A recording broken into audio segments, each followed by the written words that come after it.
¿Cómo sería el mundo sin la iglesia? ¿Te lo has preguntado alguna vez? Como sé que la mayoría de mis fieles seguidores son ateos, agnósticos y o desdeñan a la religión y sobre todo a esa ramera de Babilonia que es la Iglesia Católica para ellos, sé cuál es su respuesta. Mejor. Sería mejor. Habría carros voladores, máquinas del tiempo y tazas que mantendrían el café siempre caliente y fresco. Porque, ¿sabes? En la época medieval la iglesia quemaba libros, odiaba el conocimiento y mandaba matar a cualquiera con un cociente intelectual normal. Todos eran medio retrasados, si hubo 1000 años de atraso. Ok.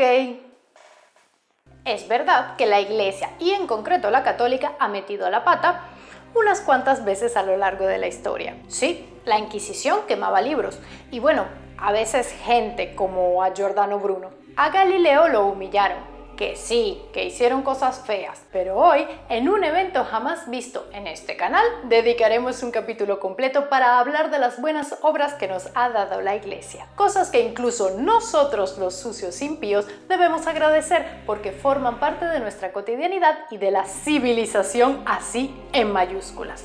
Primero nos remontaremos a la Edad Oscura, haciendo un recorrido por todos los aportes de la Iglesia a lo largo de 1500 años, sin los cuales el mundo sería, no sé si mejor o peor, pero sí muy diferente. Así que hoy presentamos cómo sería el mundo sin la Iglesia. No tendríamos universidades. Siglo V después de Jesucito, el Imperio Romano se deshace como una galleta María remojada en leche. Cada quien jala para su lado e intenta sobrevivir como puede a matanzas, guerras, pestes. Mucha gente piensa que la Iglesia aprovechó el vacío para erigirse como el nuevo poder hegemónico y que vio una oportunidad de oro en destruir todo el conocimiento clásico y los avances de la ciencia y la filosofía para mantener a un montón de pobres diablos en la ignorancia y controlarlos mejor.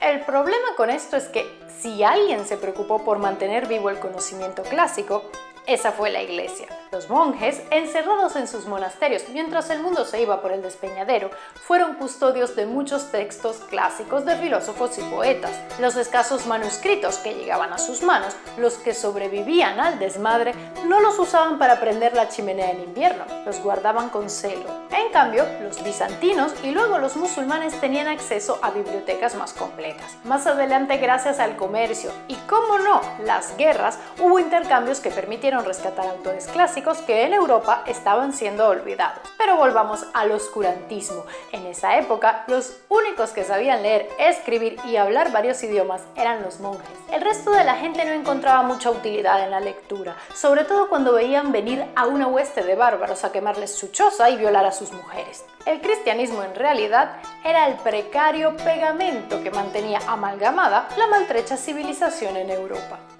Y la poca educación y conocimiento que sobrevivía lo hacía no a pesar de la Iglesia, sino gracias a ella. Entre los siglos 8 y 9, Carlomagno intenta formar un nuevo imperio y adecentar las cosas en Europa, y una de las cosas que hace es una reforma educativa.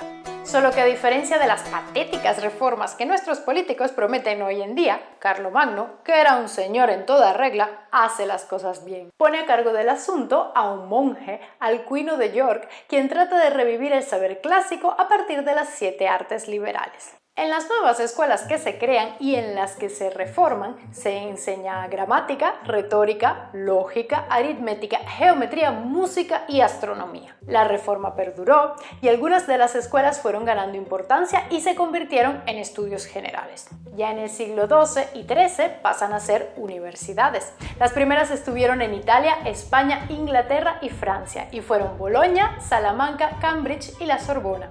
La universidad está sobrevalorada. Ni Bill Gates ni Steve Jobs fueron a la universidad. Ya. ¿Y tú cuántos imperios informáticos has creado? Bueno, pero escribo tweets muy buenos. El otro día me hicieron 3 retweets y uno ni siquiera era seguidor mío. El arte sería muy distinto. Todas las artes como las conocemos en Occidente han sido, nos guste o no, influenciadas enormemente por la Iglesia. Empezamos con la música. Si piensas que la música sacra es aburrida, que sepas que sin ella no habría música moderna, o bueno, más o menos. El conocimiento musical también estaba en manos de los monjes. De hecho, el sistema de notas musicales actual fue creado por un monje benedictino llamado Guido d'Arezzo. Antes de él, las melodías se aprendían de memoria con algún apunte rudimentario, lo cual explica en parte por qué la música de esa época era bastante sencilla. Para facilitarle las cosas a los monjes que interpretaban cantos gregorianos, Guido creó el tetragrama. Sí, todavía no era penta, permitiendo representar con precisión la altura de las notas, su duración y los compases. También dio nombres a las notas, el actual do, re, mi, fa, sol, la, si, aunque en esa época era ut, re, mi, fa, sol, la, san, que son las primeras sílabas de los versos del himno a San Juan Bautista. Ya sabes, si tienes un grupo de rock satánico, la próxima vez que le digas a tu guitarrista dámela, estás cantándole al Señor. Ya en el Renacimiento, Ugolino de Forlì, otro monje italiano,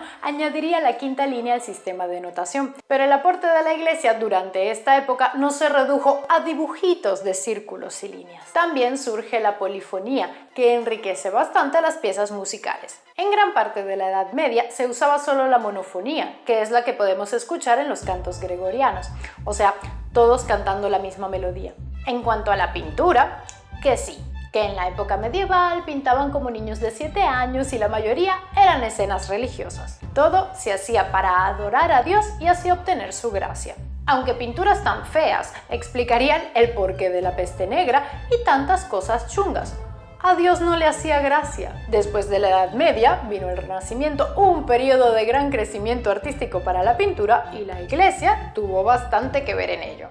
El Papa Julio II fue protector y mecenas de gigantes de la pintura como Rafael y Miguel Ángel. La Capilla Sixtina fue un encargo de este papa y es una auténtica joya. Y este es solo un ejemplo, porque si te gusta el arte y te das un paseo por Italia, se te cae la baba de todas las maravillas artísticas y arquitectónicas que impulsó la Iglesia en su momento.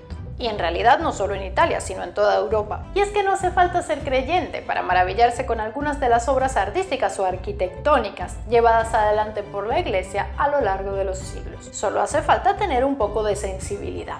Y si no la tienes y te aburres viendo al enésimo cuadro de la Virgen María con el Niño Jesús, o no pones un pie en una iglesia porque presientes que tu pelo se transformará en una bola de fuego infernal, no pasa nada. Pero al menos hay que reconocer el gigantesco talento y esfuerzo que requerían maravillas como la Catedral de Burgos o la Catedral de Notre Dame. Está bien, Sabrina, la Iglesia le daba dinero a artistas viciosos y degenerados para que pintaran sus muñequitos, y gastaban el dinero del pueblo para construir edificios colosales para adorar a seres imaginarios. ¿Y a mí qué? ¿Acaso eso contribuyó en el avance de la ciencia moderna? ¿Aportó algo de eso al Wi-Fi, los viajes espaciales o los avances médicos? Ay, hija querida, si supieras. Sin la Iglesia, también la ciencia sería distinta. ¿Say what?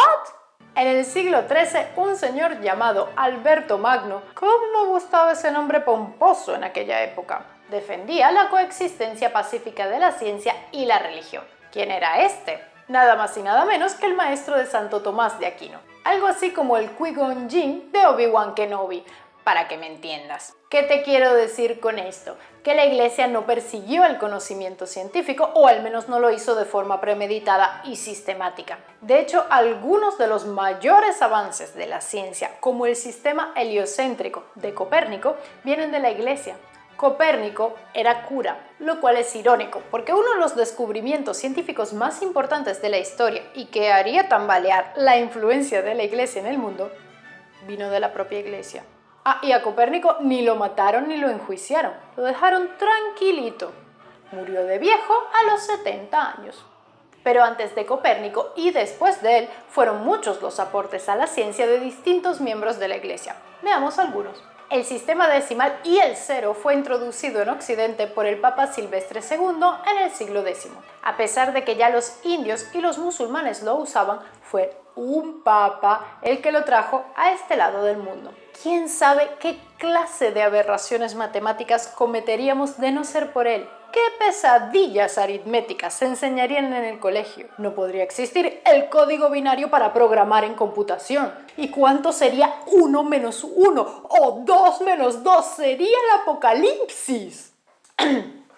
La famosa navaja de Ockham, pilar del razonamiento lógico y según la cual la explicación más sencilla suele ser la correcta y que tanto usamos los escépticos para desbaratar teorías de conspiración y explicaciones inverosímiles, fue concebida por un monje franciscano, Guillermo de Ockham.